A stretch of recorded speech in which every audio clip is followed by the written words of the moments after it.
There is something that we have been working on that you've probably heard about by now, I hope, and that is our vision to become, in Minnesota, a premier producer of pastors, teachers, missionaries, and tent makers. Now, does everybody know what I mean when I say tent maker?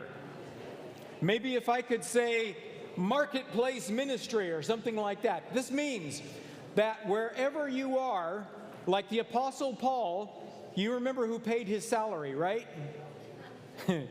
He paid his own salary by making tents. That means whatever he was doing, he used his career to do his priority, which was to share the gospel with the people of the world, right? And so we call this tent makers. People that recognize that their workplace or their school or their home is their mission field. Okay, so we want to become a premier producer of these, not because we're going to fix the shortage that we have, but because of what it requires of us to do this. I mean, think about it. In order to become a premier producer of pastors, teachers, missionaries, and tent makers, what do we have to do? One, there's more than this, but one, we have to invest in and we need to encourage our young people to go into ministry, right? We need to train them up in the ways they should go, so that when they are old, they will not depart from it. So that when they are grown, they are able to start doing the work themselves. Adventist education, absolutely key in growing missionaries. Instilling ministry values from the youngest ages. From when they are the youngest babies, helping them to recognize that God has called them, whatever their career may be, God has called them to be a minister. Also providing ministry opportunities. And you're going to hear about some of those today that we've been trying in Minnesota to do, to provide opportunities for our young people to get out there and preach the gospel, to go on mission trips, to do things that are helping the community, these sorts of things. Also, modeling ourselves a lifestyle of ministry. And you're going to hear more about that as well. So I've got several people that I want to call. Oh, wait. First of all, before I go there, I want to show you some of the goals that we're working toward. These are voted goals by the Board of Trustees from the Minnesota Conference, all right? In doing this, we have a goal. You can see there in the small letters, we have a goal of 10 to have at least 10 theology and education majors from Minnesota studying for the ministry or to become teachers. Okay? You can see we've already, in the last year, gotten 6. And that's just the ones that I know of. It's possible. Follow their lead. All right. We already have 6 that I know about, and some that I don't. I'm keeping track of names. So if you know of someone, it doesn't matter if they are going where they're going, but if they are from Minnesota and they're going into theology or education and students, please let me know so that I can add them to the list and see that we're progressing, all right? Number 2, student missionaries. We have a goal of sending at least 7 student missionaries from Minnesota. Now, we're not sending them ourselves from the conference. We're utilizing whatever college or university they're in. If they're going as a student missionary through that program, we're counting it. What we're looking for is, are they from Minnesota? Okay? So far, we have 3 that I know about, and there may be more. Next, cross-cultural missionaries. We have a goal of sending at least 2 families before the next constituency meeting somewhere overseas as cross-cultural missionaries. And just recently, we have 1 family who are starting to fundraise. You're going to get to hear from them, okay, to start that, to go into another country. And then we have a goal of having 400 people from Minnesota participate in a short-term mission trip at some point. We just did a mission trip with the Academy. We have another one coming up in Kenya very soon in July. About almost 50 people have signed up to go on that from Minnesota. And so you can see that we're well on our way toward being able to do that. Would somebody bring me a bottle of water when you're ready? or when you're coming up. And finally, this one we haven't yet started, so we don't have any progress on this one yet, but we have a goal of signing up 100 people who say, yes, I want to be intentionally a tent maker in my workplace. Thank you, Gilead. And so we haven't even created the list yet. We're still working on what this is going to look like. So this is why we haven't done anything yet on that. I do want to ask you all to pray for the mission trip that's coming up in July to Kenya. I'm going myself, and quite a few other people are going. And we would love to have your prayer support as we're going, okay? I'm going to try, God willing and internet willing, I'm going to try to be posting from Africa what we're doing, okay? So follow my Facebook feed. There's QR codes that come up all through the time. We're not going to show it right now, but there's QR codes for that, or Instagram, or sign up for our monthly newsletter, the TNL Extra, the Northern Light Extra. And we're going to be trying to live feed you with things that are happening during that mission trip so that you can be with us in heart and spirit, if nothing else, right? Okay, I'm going to call up for our first, I almost said contestant. Sorry about that. Our first interviewee, Maddie Hoffer, come on up.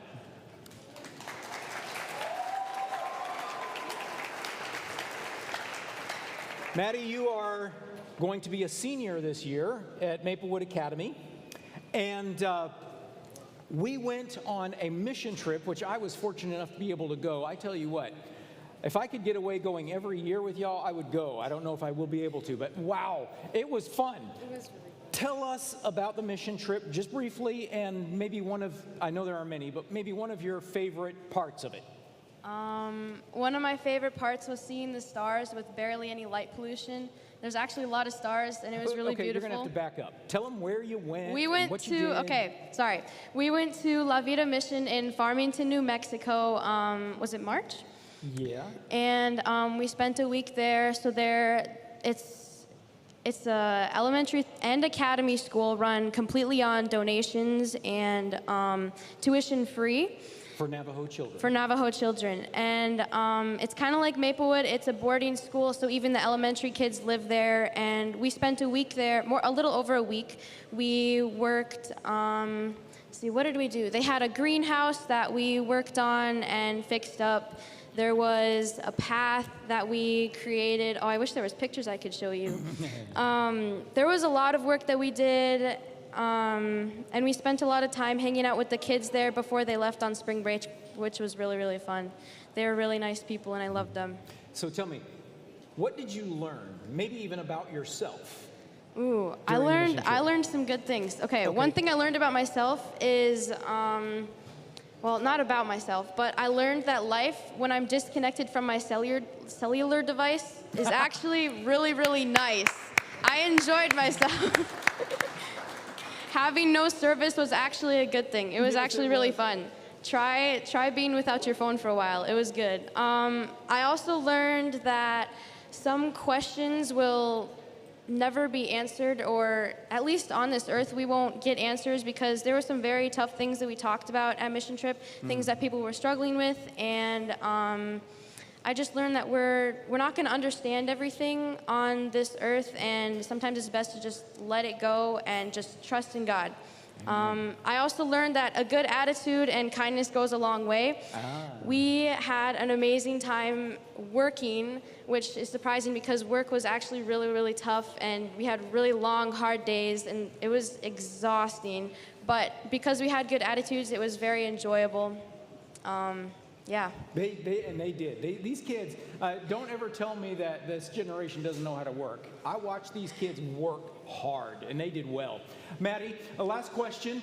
What would you tell someone who has the opportunity to go on a mission trip, but maybe they're afraid to, or maybe they feel like they can't afford to? What would you say?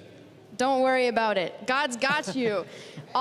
Every single one of us that went on mission trip were really, really worried about the cost, and we prayed about it a lot. We sent letters and asked for donations. Every single one of us was able to go. There was even one person who hadn't been saving up for months as the rest of us had.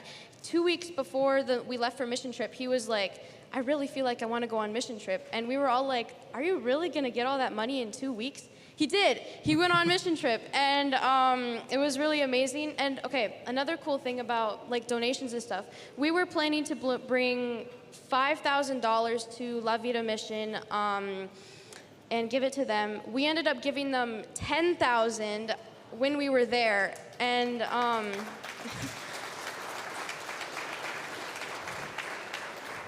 and also, just this last week, we sent out another $5,000 from donations that were still coming in. So if you're worried about money, don't be. People are so willing to donate, and if God wants you to go, you will go. Amen.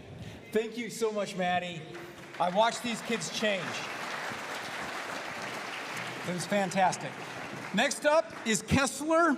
Kessler is 13 years old, is that right? 13 years old, come on up. Kessler is a fan of North Star Camp. Now, Kessler moved away from North Star Camp 3 years ago. He's out in Colorado now. But he keeps coming back to North Star Camp. So tell us, what's the best thing about camp? First, the staff are amazing. They try to help everything to go well. And also the activities are really fun, and each year there's a theme, and it just makes the learning about camp a lot better. Okay. Has camp over the years helped you to develop your relationship with Jesus? It has. Tell me how. It's helped me because the themes help you learn a lot more about God that you didn't know, and it will just help you grow a stronger relationship with Him. Okay, fantastic. Have you been baptized yet? I have not been baptized yet. Are you planning on it? Yes. Yeah, Glacier View in Colorado? Nope. North Star Camp. North Star Camp. When? July 7th. July 7th at North Star Camp. What would you tell other kids who have never been to camp and maybe they're a little afraid to go to camp or maybe it's too expensive? What would you tell them? I think they should go because they'll make a lot of friends, they'll have fun with the activities, and they'll learn a lot more about God, and I think they'll have a lot of fun. Thank you, Kessler. Fantastic. North Star Camp is very intentional. Yes, come on up. North Star Camp is very intentional about making this a week of spiritual growth for the kids. We get back a report every year of how many kids have asked for Bible studies, how many kids have requested baptism, how many are renewing their relationship with Jesus. Wonderful stuff. They're going to bring us their theme song.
those of you that have kids that are camp age or grandkids that are camp age, you can see what's in store this summer. So make sure that they have the opportunity to get out there. Churches, sponsor the kids. Get them to camp. Seriously. Gilead Taurus. Gilead is a junior, I think, this year, or senior next year, but later. Yep. At Union College, Union Adventist University now, and he is a theology major.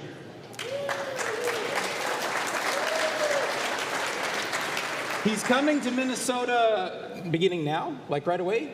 No, in August. In August. Okay, he's coming to intern. He does an internship at a couple of different churches here, and Gilead right now is actually in the Twin Cities with our literature evangelism program, and they are canvassing and selling books. He's just telling me a story, but we don't have time for that one. All right, Gilead, why did you choose to study to become a pastor? Well, to be honest, it started when I gave my heart to God. When I gave my heart to God, many times, for many of us young people that grew up in the church, it's very easy for us to take our religion for granted. But it was not until I was around 13, I had my own personal encounter with the Lord. And instead of God being my parents' God, he became my God. Amen. So from there, I started having a passion. When I went to high school, when I went to Maplewood Academy, this school right here, I was very passionate about having Bible studies with students. I love seeing students giving their heart to God, and it was just a passion that was burning in my heart. So when I went to college, when I heard about being a pastor or just going into ministry, it was something that I wanted to do full time. It was just a love that I had in my heart for the ministry. So I decided to go into theology. Thank you. Gilead started at Maplewood. Okay, so this call came to him while he was here. So fantastic things. Okay, Gilead. What do you think will be one of the most rewarding parts of being a pastor? If you're just guessing, I realize. Well, I would say just seeing souls getting in a closer walk with God. I think that's the biggest thing. I think it's a joy of everyone that is converted and is in love with Christ is seeing other people have an encounter with Christ themselves. So I think that's one thing that's going to be exciting for me. It's going to be pretty much the only thing. And there will be nothing like it. There is nothing like leading someone to Jesus and seeing them give their hearts to Jesus. It will make everything worth it, including the pay. Yeah. 100%. 100%. Absolutely. Okay. Now, college is not a cheap enterprise. What would you tell a young person who says, well, I simply can't afford to do it? I'll say pray. I believe that we serve a God that is rich in resources. How many of you guys believe that? I believe we have a God that is rich in resources. If God calls you to go, he'll provide. Sure. I believe that we have a God that owns the cattle in 1,000 hills. In today's sense, it's $1 million. He's more than a billionaire. God can provide if you pray and leave it to the Lord. There is no way that God is going to call you and then set you up to fail. Exactly. Yeah. Thank you, Gilead. Best of luck to you. All right. That's one of the pastors. Now teachers. Now come on up, Vanessa. Vanessa is a veteran teacher now. How easy is it to find teachers these days? It is a challenge. It is a challenge. God always leads and blesses, but it is a challenge. Yes, it is. We need more. What's one of the most rewarding things about teaching?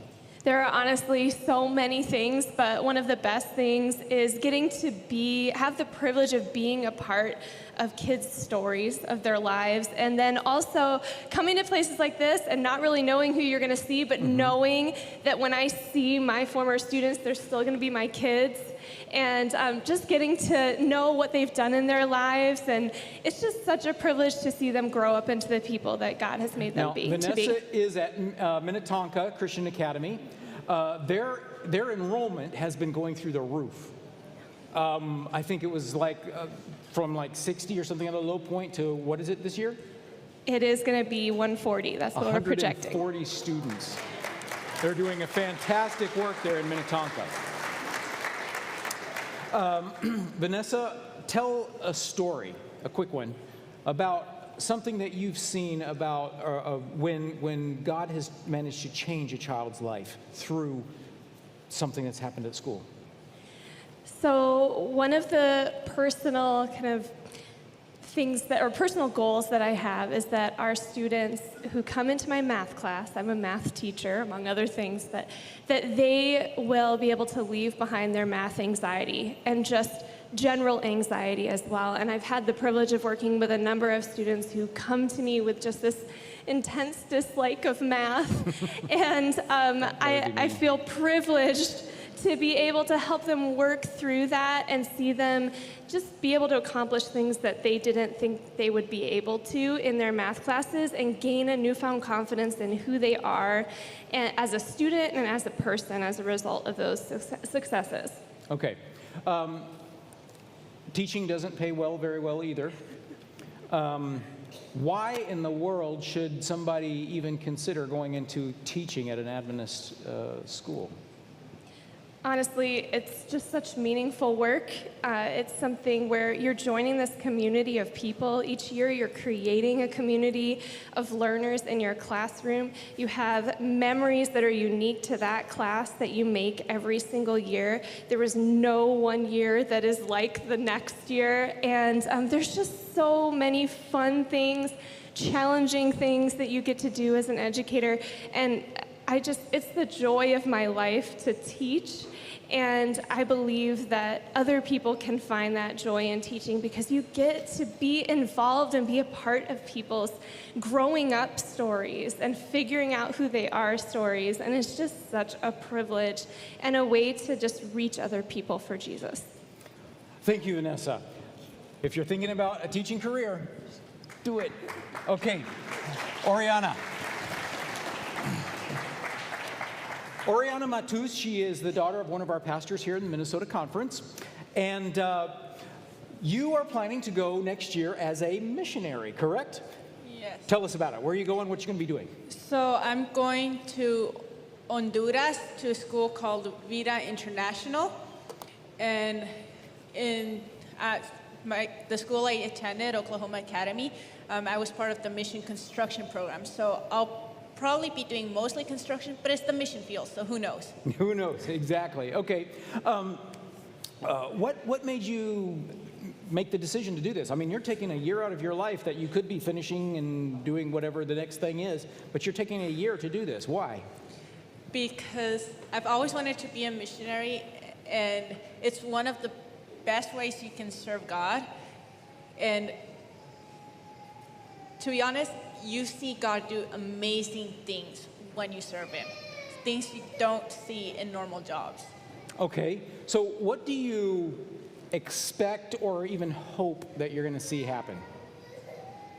I'm not sure, to be honest. Okay. I haven't exactly. I'm hoping for it to be a good experience, but other than that, we'll see where God leads. Okay, that's good. 3 rules for being a missionary. Rule number 1, be flexible. Exactly. Yeah, Flexibility, number flexibility, flexibility. Exactly. So you got all 3 of them. Good for you. Fantastic. We will be praying for you. I hope it goes well. Okay? Thank you.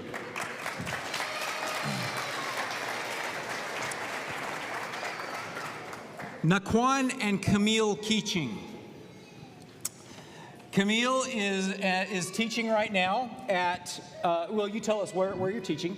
Well, I'm going to be teaching at Rochester SDA Academy this fall. All right. And Naquan had been pastoring for us, but he has had a catastrophic voice failure, as you'll hear, and so he was not able to continue doing that. So they have decided to go as long-term missionaries to where? Tokyo, Japan. Tokyo, Japan. Now, they don't have somebody sponsoring them to go and do this. So how are you going to manage that? Well, we are developing a support team, so we would ask every one of you to support us.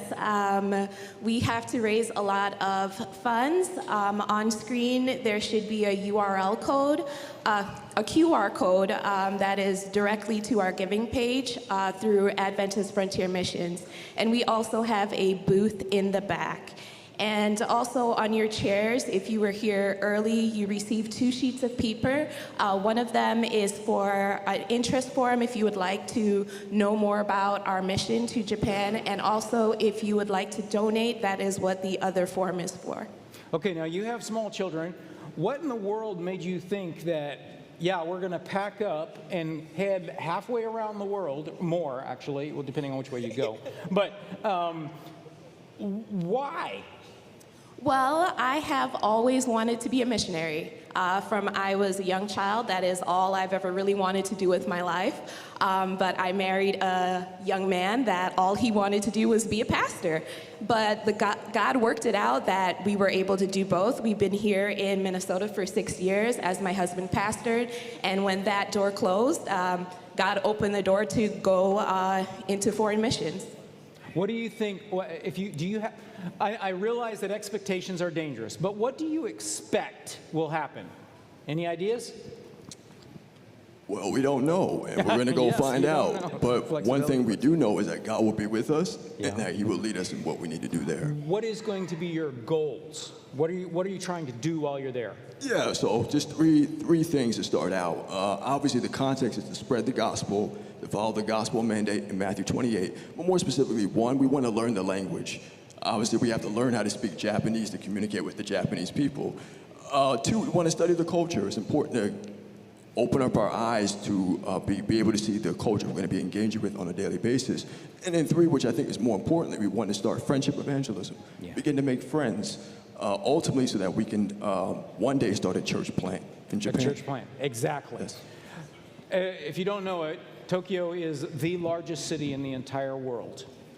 And Global Mission, this is one of the Global Mission at the General Conference, the Global Mission's highest priority areas. The mission field has really transformed from the jungle, the rural jungle, to the urban jungle.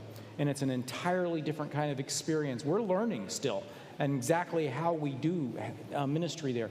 The General Conference, we sent a team from Adventist Mission over there. They're still working there right now. I think it's 3 families that are there trying to restart the church in Japan over there. So thank you so much for coming out.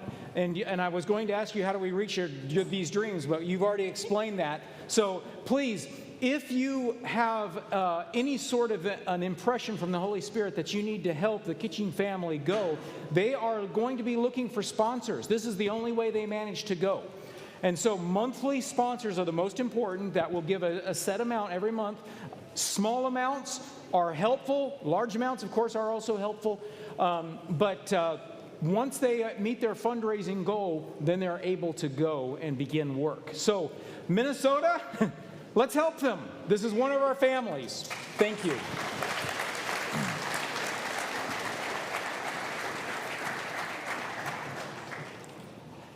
Denzel McNeilis is our last interview. And Denzel, you are a banker, which of course is the business side of things. But for you, your business is not just about making money. Tell us about what it's really about. Well, banking is how I make my living, but my real job is to share Jesus. You know, at first I thought my job was to make money and give it to the church. But I realized that God doesn't need our money, does he? He needs us. Because it's all his anyway, right? And one thing that I learned, I had the privilege of going to an organization called ASI, Advanced Layman Services and Industries. And when I went there, I was just blown away. I couldn't believe it. Because there were people there that had businesses larger than mine, and they were doing Bible studies. They were telling others about Jesus. And my wife and I went to that meetings, and we came back and says, we can do more. We don't need to just give our money. We need to give our time and our efforts as well. And that's really what started the whole idea and the process that we had, and really changed our lives completely. Thank you. I hate to break the mood here, but Yeah. we have somebody's car that's about to be towed from the cafeteria parking lot. And so if that's yours, if you get over there in the next 2 minutes, you'll be able to save it. But please, we need that car out of there pretty quickly. Sorry about that. Okay, all right. One person anyway, not my car. will be very thankful that we did that. All right. So the idea as business as ministry, did you just always have that, or did you come to that? And if you came to it, tell us, how did that happen? What happened? No, it really came to fact by going to the ASI convention and seeing other lay people, what they were doing, and learning from them. You know, all the ideas that we've had to witness in our business, we didn't learn that ourselves. We learned it from other lay people who had that idea. And there are many ideas that we can use to share Jesus.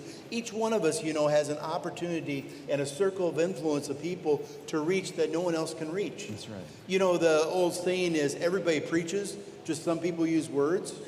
Everybody's watching you, watching what you're doing, where you're working, where you live, and every place else. And the whole key of this is to pray to the Lord for divine appointments. Ask the Lord, please give me opportunities to share my faith and tell them about you, and have discernment to know what to say. And it is amazing. My wife and I, we pray that every day, and you know what? We have those opportunities almost on a daily basis. It is amazing the opportunities that we get. Yeah. I heard some of the stories because you've been presenting a couple of seminars here, and you were telling the group yesterday, it was a smaller group, so I want you to tell everybody if you would, what are some of the things that you do at work to create opportunities for sharing your faith? Well, there's a lot of different ways. Like people always say, hi, how are you doing? So how do you answer that? Easy. You say, I'm fantastic, but I'm going to get better. Because, we're glad Adventists, not sad Adventists, right? And what we do is they go, well, how does it get better than fantastic? And I said, the Lord's coming. It's amazing how many opportunities you get to share just from that. Another time people say, well, how are you doing? And I say, I'm blessed. And I remember I said that to a customer, and he looked at me and goes, that's right, you're a man of faith. I've been meaning to talk to you. Can we have lunch? I'd like to talk more about your faith. And it's amazing the opportunities you get just by answering those questions. Another thing that happened is I had a dear friend of mine, Brian Schwartz. I used to always say, I'll pray for you when there was a problem or something that came up, because I was nervous about actually praying for someone, right? And he challenged me. He says, don't tell them to pray for that you're going to pray for them. Pray for them right there on the spot. I'll tell you what, that's scary, okay? Because I'm dealing with employees, I'm dealing with customers, I'm dealing with people that I know. But I started doing that, and it's amazing the conversations that I'm able to get into just by offering to pray. Now I do it where if I find someone in our offices is having a problem or having a difficulty or something that's going up in their life, I make it a point of going to the office and sitting down with them and praying with them. I've never yet been turned down, I always want you to know, when I ask them. There's just those types of opportunities that come about to ask people about how you can share Jesus. One of the things I did, we built a new corporate office a couple of years ago, and what I did is I put in my office, when you go into an office, everybody looks for common ground, something they can look at to get a common ground so you can get a conversation going. So I made it a point in my office that if I can't take that whatever I have in my office and it doesn't lead to a spiritual conversation in the first few seconds, I took it out. So that everything in my office leads to a spiritual conversation. And it's amazing the opportunities that you get just by people coming in and saying, well, this is a very unique piece. Where did you get this? Mm-hmm. I can talk about a mission trip, or I can talk about something that came up. I can talk about a Bible study, or I can talk about going on a mission trip, or going on a trip to Jerusalem or someplace in the world to do that type of thing. Another thing that's very important that I learned from an ASI member is hanging up Nathan Green art. It's amazing what a picture can do. Mm-hmm. If you come into my office, you're going to go buy many Nathan Green arts to get to pieces of art to come to where my office is. And it's amazing. I had a customer just a few months ago that came in and took a tour of our office, saw the art, and then came and made an appointment with me to talk to me after he became a customer of ours, because he wanted to talk to me about my faith. And what was amazing about that is he started talking. We were talking about Daniel Revelation, and of course I got that book that we've been promoting here from Mark Finley, Daniel Revelation. I gave that to him. And I said, if you want to study that book, I'd be happy to sit down and study it with you. He goes, well, I'll just read it, you know. And so what happened was, after he started reading it, he came back to me and goes, hey, can we sit down and talk about this? And from that, I will tell you, we're on Daniel 10, but we've been studying now every week. He comes to my office, and we sit down and talk about a chapter. And it is amazing, the opportunity. And now he is telling his employees, and he's telling his mother, and telling his other friends of what he's learning. And now I'm having an opportunity to actually share with one of his employees as well. So it's amazing how the Lord can use just something simple like hanging a picture, and how it can be lead to Bible studies. I went down and visited Denzel. He invited me to come, and I had been at ASI. I've heard your stories before, and so I walked in with eyes to see what it is that you're doing. His bank is designed for ministry. It is. It doesn't have to be just a bank. Okay, it doesn't matter what you do. You can run a garage, you can run a business of some sort, you can be a doctor. Dr. Shin just showed us the several nights, incredible stuff that he is doing as he makes it. So I'm begging each of you to think about this. This is the tent maker piece of what we're talking about that we haven't started, on the graph yet. This is the tent maker piece that I want us to think about. No matter what you do, you are a minister. God has given you a paycheck from somebody else, except in Denzel's case, it's his own, but from somebody else, most of us, not to pay a pastor to do ministry. Part of it helps with that. That's what tithe is. But the rest of it is for us to use for ministry. That's God's expectation of us. So,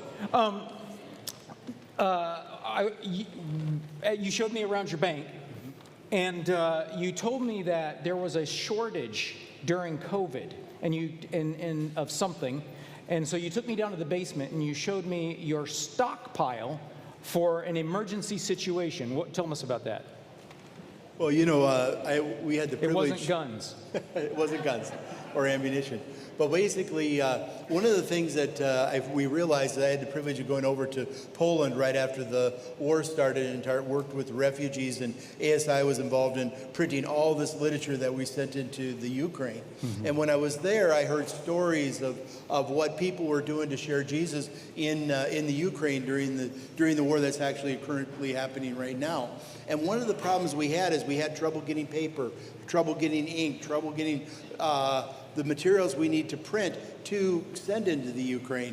And so what I heard the story of this couple who was in the Ukraine, the tanks were going by their home, and they had a box of Great Controversies and Desire of Ages, and they were handing them out to the soldiers on both sides as they were going by. And I was thinking about that. Well, there's an opportunity there, but when you need materials, they're already. How do you get them, right? Well, ASI has this great program that we've done with books, especially the Ellen White books. They actually sell them over here at the bookstore, where you can buy the whole complete Conflict of the Ages series for $14.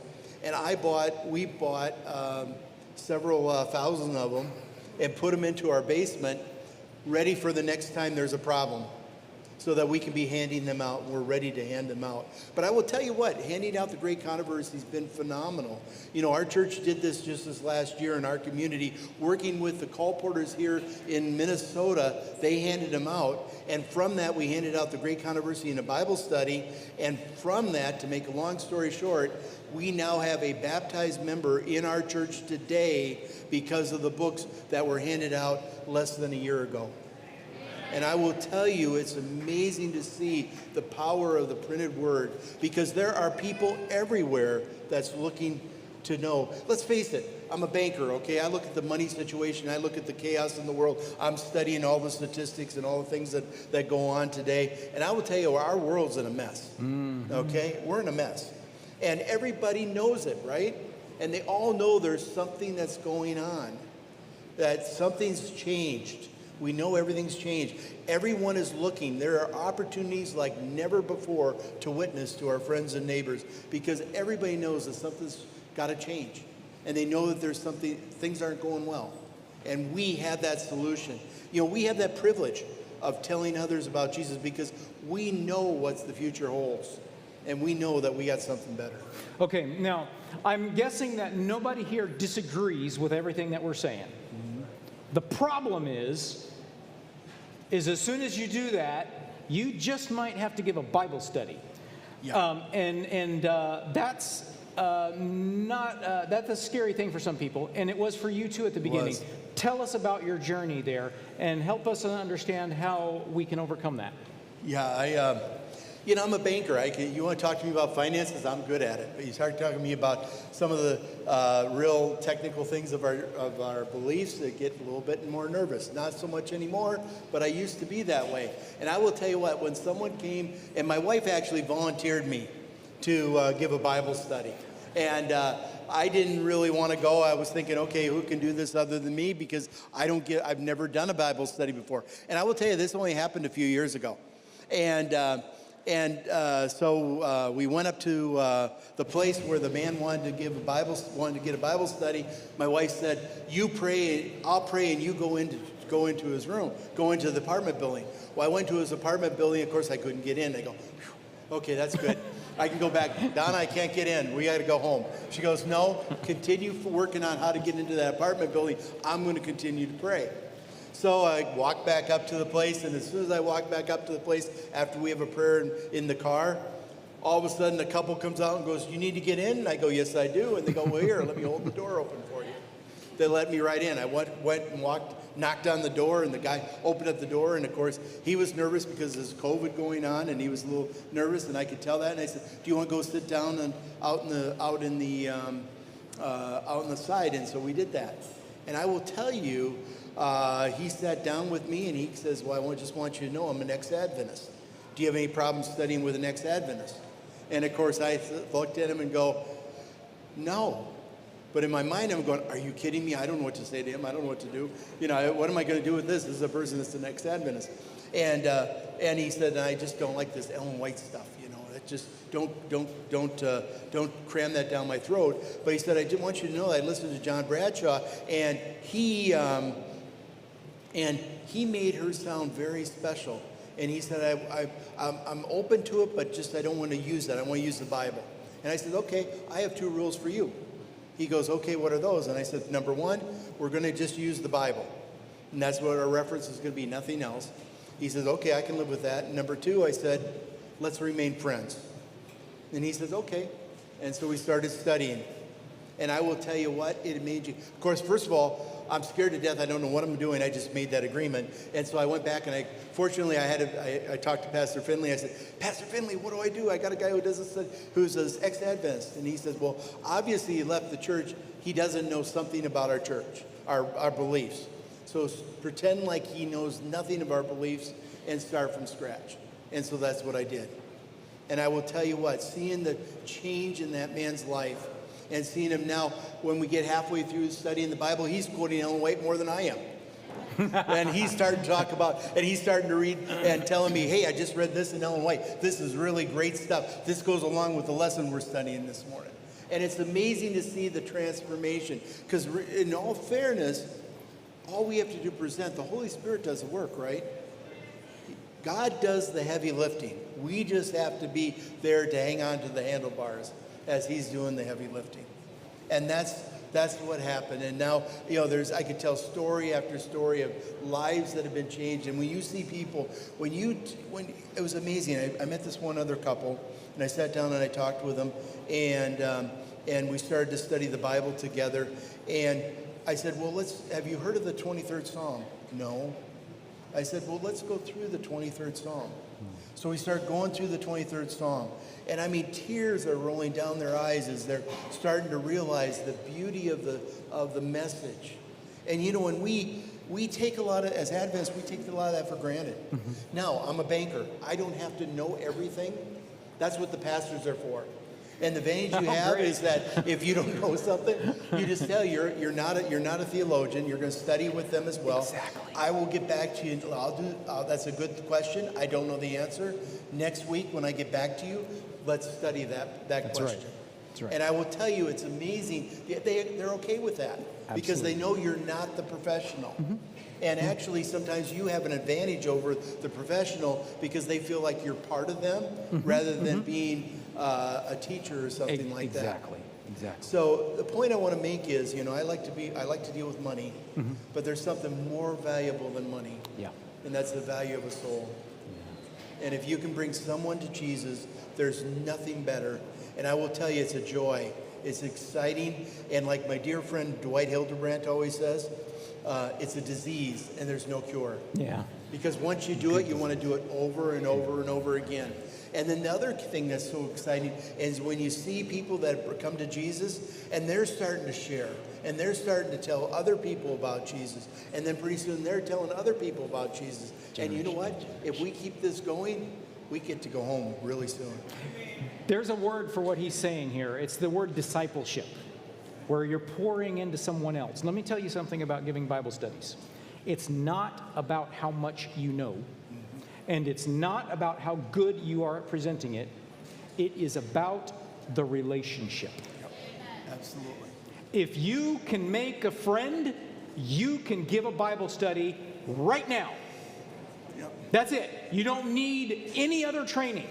Training's great, but we can train, and we're still going to be freaked out until we do it. But it's so easy. It is easy, because you don't realize it before you do it. It really is, and I really got nervous, and I really looked at it. But you get the paper.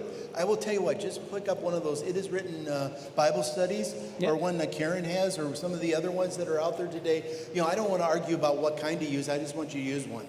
Yeah, okay? anyone. But all you do is you just get a Bible, you ask the question, you fill in the blank.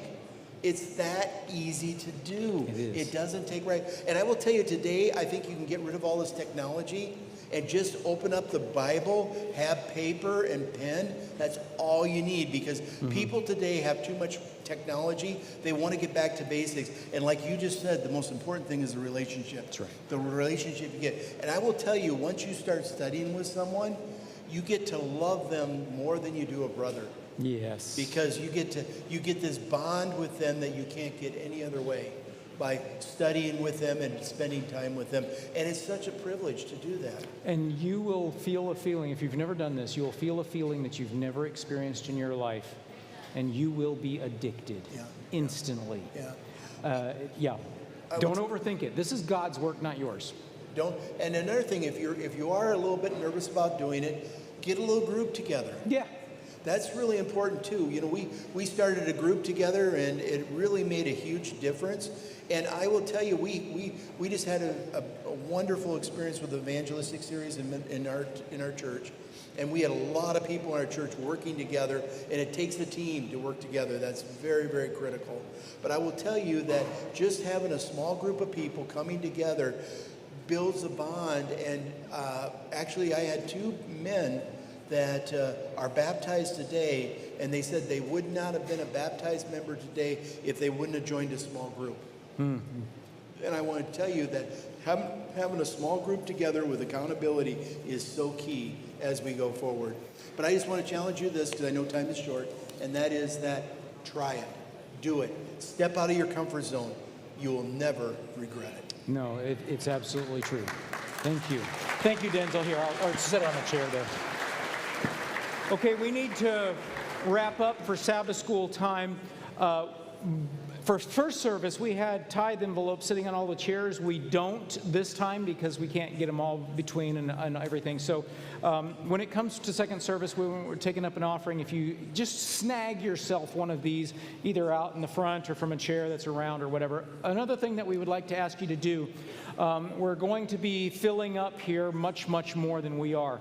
If there are chairs in the middle, we would ask you to kind of push together. We're going to need all of the chairs, I think, for second service. If it turns out that we can't all fit, then they're going to open up the Hutchinson, the Academy Church, so that other people are able to go there. But we want to fill this place up first. So when you come in, we got a break now for a while, but when you come back in, please just kind of go toward the center so there's not a lot of seats in the middle that people aren't able to do that. To find a chair. Okay, let me ask this question before we go on. How many of you are willing to be tent makers? Okay, good, fantastic.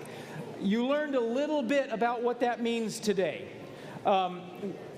We're going to hopefully provide more opportunities. If you're on Facebook and you're following our page, I'll be putting some things out there over time. We have different ideas. So if you're willing and you're interested in doing it, don't wait on anybody to start. Just start now. I mean, as of today, start.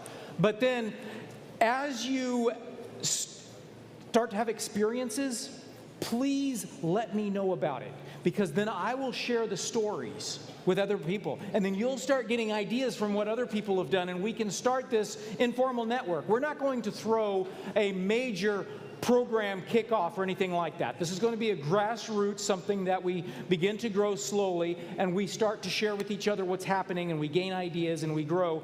But eventually I'd like to start a little bit of a list so that the people that are really interested in this, we can shoot out an email.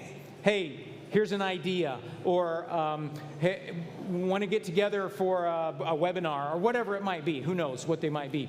So if you're interested in that sort of thing, please let me know. Shoot me an email, president@mnsda.com, and we'll see what we can get going, okay? All right. Let me pray, and then we will take a break before our second service.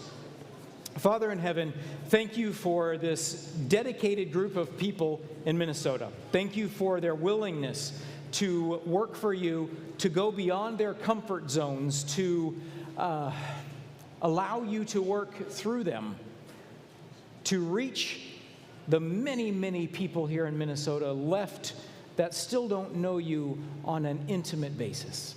Please help us to recognize your call and to follow no matter where you lead. In Jesus' name we pray.